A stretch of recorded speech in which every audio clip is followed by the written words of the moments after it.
The United Nations investigation into the events of last summer's war in Gaza was submitted to the Human Rights Council in Geneva on Monday, June 29th.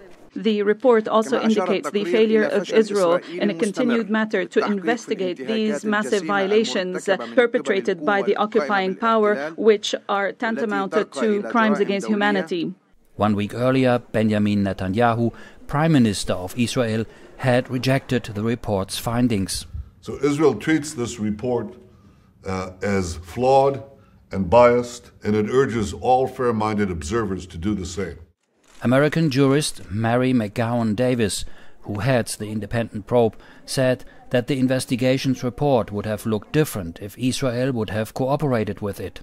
3 major conflicts in 6 years and the blockade have strangled Gaza's economy and impeded the realization of virtually every right of the population of Gaza, hampering access to education, housing, health, food, water, and sanitation. The Israeli ambassador to the UN Geneva, Eviatar Manor, did not participate in the Human Rights Council session.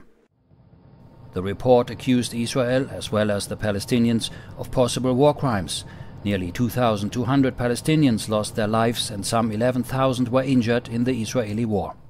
After the session, some of the Palestinian humanitarian and human rights organizations held side events in response to the UN's investigations.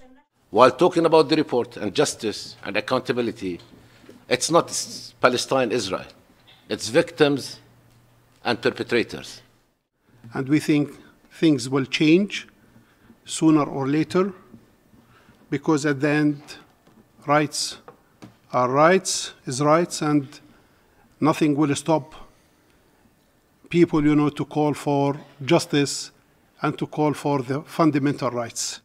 The situation in Gaza, it's not just really humanitarian, food and destruction, etc. It's also a human rights problem. Otherwise, how it comes that since 2006, each 2 years we met and we discussed this issue. So if we want really to bring justice to the population, we have really to touch the main cause, the origin of this problem. And we are very happy that the Vatican now recognizes Palestine as a state, although this is not really the end. This is not what we want. We want really to hold Israel accountable, and but of course the Palestinians, they deserve to have their own land and their own really life as everybody in the world.